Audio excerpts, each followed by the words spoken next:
سا جی اچھا صاحب، یہ شیعہ اسماعیلی اور بہری فرقہ جو ہے، ان کا اس وقت کیا شرعی حکم ہے ان کے لیے؟ شیعہ اور بوری جو ہیں مذہباً دونوں شیعہ، ان میں فرق یہ ہے کہ ان کا ایک حاضر امام ہوتا ہے، بوریوں کا جو وہ فتویٰ دیتا ہے وہ سب اسی پر عمل کرتے ہیں۔ شیعہ حضرات کا مذہب یہ ہے کہ 12 اماموں میں یہ 12 امام ہمارے بھی امام ہیں، اور سب اہل سنت و جماعت حضرات امام مہدی رضی اللہ تعالی عنہ کو وہ 12واں امام مانتے ہیں، جس کو حاضر الزماں وہ کہتے ہیں۔ کبھی شیعوں کے دروازے پہ آپ نے دیکھا ہوگا، ہماری علامت یہ ہے نا کہ عموماً ہمارے گھروں میں مسجد میں الصلاۃ والسلام علیک یا رسول اللہ، وہ یہ لکھتے ہیں السلام علیک یا امام حاضر الزماں، اس قسم کے الفاظ وہ لکھتے۔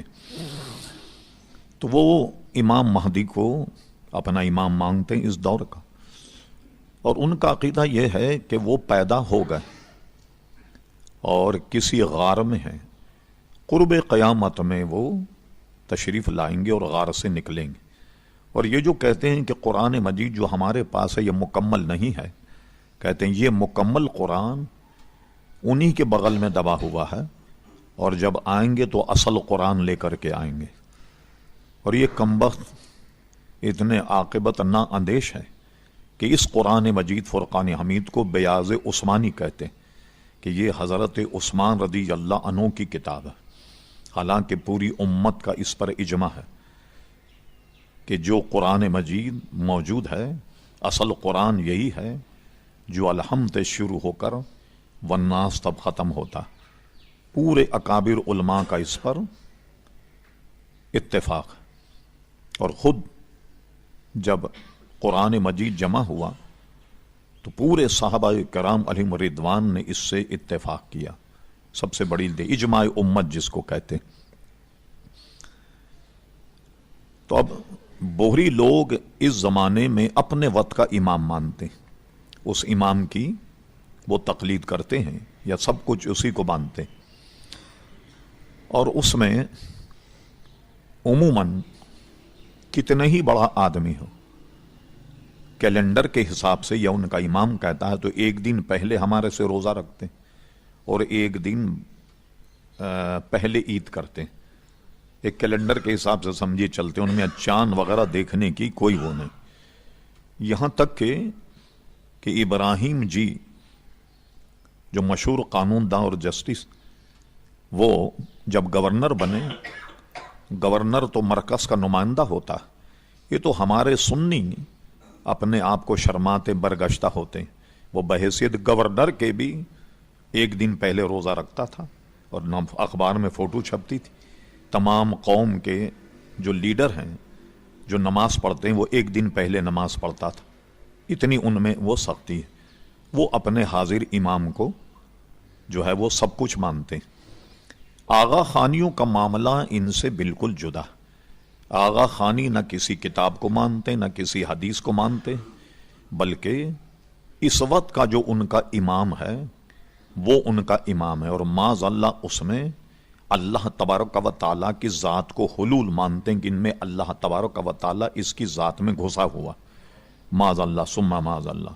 اور یہ چیزیں بھی ان کے بہت بڑے کوئی محقق تھے، وہ مسلمان ہو گئے تھے غالباً، تو انہوں نے اپنے دین و مذہب پر ایک کتاب لکھی، اس میں ان ساری چیزوں کو بیان کیا۔ نہ ان میں نماز ہے، نہ روزہ ہے، نہ حج ہے، نہ زکوٰۃ ہے، کوئی بنیادی باتیں جو اسلام کی ہیں کوئی بات ان میں نہیں ہے۔ میں ذرا سا آگے بڑھاتا ہوں۔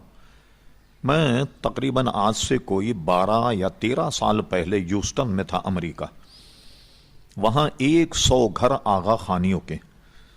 اچھا، وہ آغا خانی آپس میں مروت میں ہماری نماز میں بھی آ جاتے ہیں، نماز بھی پڑھتے ہیں اور اپنے جماعت خانہ بھی جاتے ہیں کہ رحمان بھی راضی، شیطان بھی نہ ہو بیزار، یہ دونوں کام کرتے ہیں۔ تو ہمارے کچھ مذاکرے میں وہ آئے، کچھ ان کے بڑے، ان کے جو سب سے بڑا وہاں آدمی ہے وہ مجھ سے آن کر ملا، کہنے لگے کہ آپ جیسے لوگوں کے سوالوں کے جواب دیتے ہیں تو ہم آپ کو بلانا چاہتے ہیں اور ہمارے خدشات، ہمارے سوالوں کے آپ جواب دیں، مگر اس میں شرط یہ ہوگی کہ آپ کا کوئی آدمی نہیں ہوگا، مطلب کہیں تنازع نہ ہو جائے۔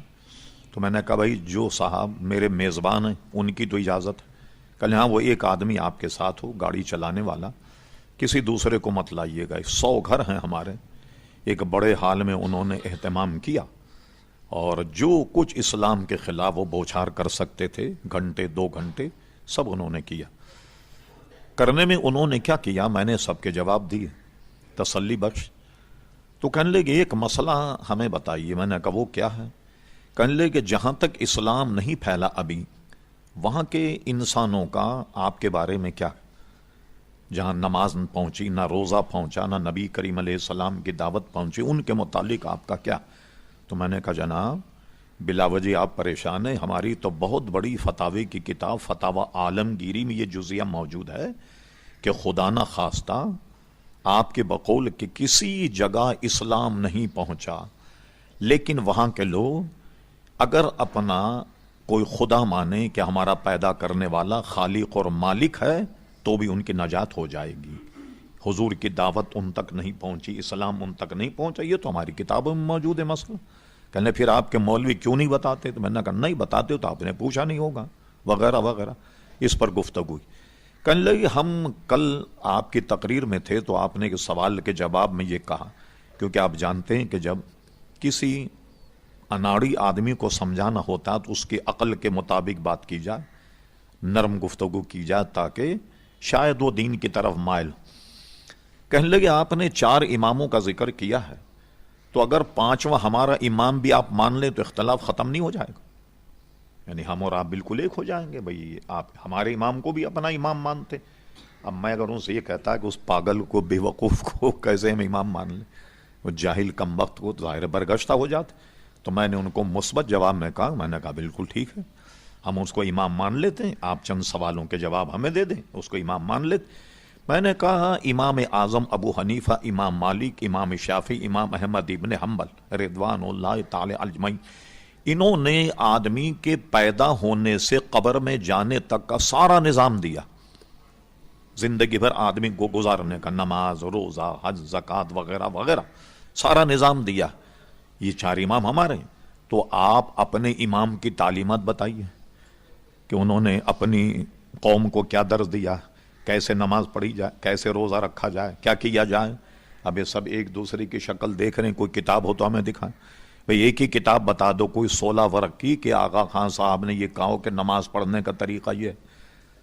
تو اب ایک آدمی کے پاس کوئی ضابطۂ حیاتی نہیں ہے، کچھ ہے نہیں، اب اس کو امام کیسے مان لیں؟ اب لائیے ان کی تعلیمات کو۔ وہ بالکل خاموش ہو گئے۔ پھر خاموش ہونے کے بعد تھوڑا سا ان کو شاٹ یہ لگا کہ بہت بڑی دعوت کا انہوں نے اہتمام کیا، ظاہر ہے کہ سب آدمی ان کے تھے، 500-600 آدمی، 100 گھر کے۔ تو میرے سامنے کہا، میں نے کہا میں تو گوشت کھاتا نہیں۔ کہنے لگے آپ کے میزبان نے ہمیں نہیں بتایا، ہم نے سارا اہتمام آپ کے لیے کیا۔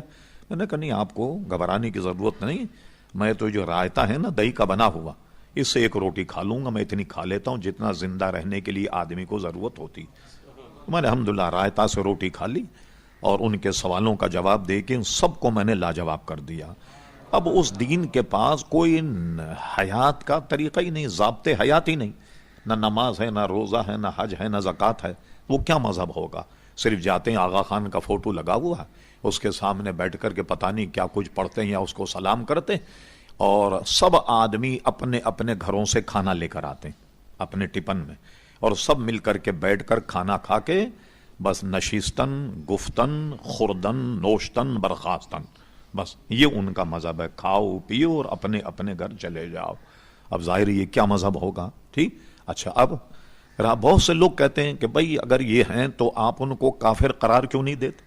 دیکھیے کافر قرار دینا یہ حکومتی سطح پر، آغا خانی، بہری، یہ 2 فرقے ایسے ہیں کہ خدا نہ خواستہ، لاکھ مرتبہ خدا نہ خواستہ کوئی آدمی ان کے پاس جائے، انہوں نے کہا بھائی واہ آپ کا مذہب تو بہت اچھا ہے، ہم آغا خانی ہونا چاہتے ہیں، کیا کرنا چاہیے؟ انہوں نے کہا جائیے اب گھر تشریف لے جائیے، ہمیں آپ کی ضرورت نہیں۔